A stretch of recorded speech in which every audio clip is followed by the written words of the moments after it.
Amir's world was one of silent, meticulous fidelity. For 15 years, he had been a ghost in the literary machine, a man known only by the voices of others. His name on a copyright page was a seal of quality, a promise that the soul of a Russian epic or a French romance had been meticulously preserved in its journey into English. He was not an author. He was an ascetic of accuracy, a guardian at the gate between languages. Then came the manuscript for Whisper Clay, the debut novel by the famously reclusive Anya. Her agent had been clear. She chose you for your invisibility. The package arrived smelling of damp earth and distant pine, the pages thick and slightly rough under his fingers. The setup was simple. A man, Lev, grows up in a remote village, his life defined by the loss of his younger brother in a childhood accident by a river. The prose was stark, visceral. But by the third chapter, a cold tremor began to climb Amir's spine. Lev's father, a stoic carpenter who expressed love through the silent, perfect joining of wood, was a mirror of Amir's own.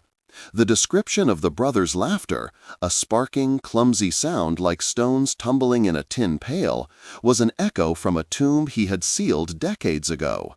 His own brother, Rami, had laughed just like that, before a different river, in a different country, had taken him. Amir's study, once a sanctuary of ordered thought, became a cage of dissonance. The rustle of pages was the rustle of leaves on the water. He would translate a scene where Lev stared at a warped floorboard, seeing his brother's face, and Amir would find himself staring at the grain of his own oak desk, the memory of Rami's grin surfacing from the wood. Anya's words were a key turning in a lock he had forgotten existed. His work began to stutter. The English sentences felt like ill-fitting clothes on the Russian frame. The word toska wasn't just anguish, it was the specific, hollow-chested ache he felt every anniversary. Proshanye wasn't just farewell, it was the last frantic wave to Rami from the riverbank. Anya had written Lev's grief with a raw, unadorned honesty, but Amir, who had lived a version of it, felt she had missed a beat. In her text, Lev's recovery felt too linear, his closure too neat. The temptation was a quiet, insistent whisper.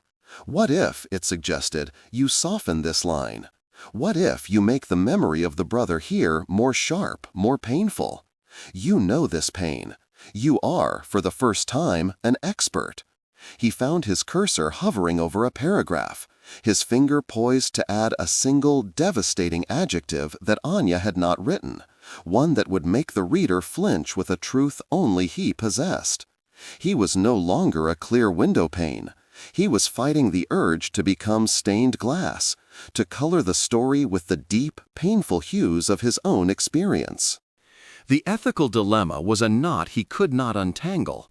Was the translator's highest duty to the author's text or to the emotional truth of the story? And if his life had given him a deeper access to that truth, did he not have a responsibility to use it? He spent a week paralyzed, the project stalled, the ghost of his brother and the voice of Anya warring in his mind. In desperation, he did something he had never done before. He wrote to her. It was a breach of protocol, but the professional facade had cracked. His email was long, rambling, a confession of his own loss and the unnerving parallels. He spoke of the temptation, framing it as a philosophical question about the nature of translation. He expected silence or a curt dismissal. Her reply came 2 days later, a single, brief line. The window is only clear until a living soul looks through it. Come to the source. Let's talk about the river. Anya lived in a small dacha deep in the Ural foothills. She was a small, bird-like woman with eyes that held the same unsettling depth as her prose. She served him tea in a quiet room filled with the scent of pine and old paper. For a long time, they did not speak of the book.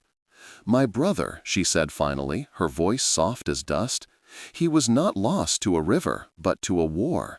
The river was my metaphor, a thing that looks placid on the surface but has a cold, drowning current beneath. Amir felt the world shift. Then how? The details, my brother. Grief is not a unique fingerprint, Amir. It is a universal language. The specific memories, the laugh, the father's silence, those are just the dialects. I did not write about your life. I wrote about loss. And you, a master of language, recognized it instantly. She fixed him with her piercing gaze. You asked if you have the right to color the story, but you already are. Your empathy, your recognition, that is the color. The question is whether you paint with a heavy hand or with the lightest of touches. She gestured to the manuscript on her table. A perfect word-for-word translation would be a corpse. A translation that bleeds is a living thing. But it must be my blood and yours mixed, not yours alone. Do not correct my voice. Let your voice sing in harmony with it. Find the English that makes my truth feel as real to your readers as your truth feels to you. The train back to Moscow was a mobile confessional. Amir stared at the passing birch forests, Anya's words settling in him. She was right. His sin was not in wanting to infuse the text with feeling, but in his arrogance. The belief that his understanding of grief was superior to hers. His role was not to overwrite, but to interpret. To find the precise English equivalent not just for the words, but for the ache behind them. He returned to his desk. The manuscript was no longer a haunting, but a collaboration. He worked with a new fervor, not as a ghost, but as a musician. He sought out the rhythms, the cadences, the subtle alliterations in English that would replicate the somber music of Anya's Russian. He didn't add his own adjectives. Instead, he found stronger, more resonant English words that were already latent in her text. He wasn't building a stained glass window. He was polishing the pane to a perfect, crystalline clarity, knowing that the light shining through it would now be filtered through the prism of his own lived experience. The published edition of Whisper Clay was hailed as a masterpiece of translation. Reviews praised its uncanny emotional authenticity and how the English felt not translated but unearthed. Sitting in his study, Amir ran his finger over the dedication page Anya had insisted upon. For Amir, who found his voice by listening for mine. He looked up from the page and caught his reflection in the dark window. For the first time, he did not see a ghost. He saw a man, shaped by loss, defined by fidelity, who had finally learned that the most profound transparency is not an absence of self, but the conscious, humble choice to let another's light shine through it. He was still a conduit, but now he understood. Even a conduit has a substance, a shape, and a story of its own.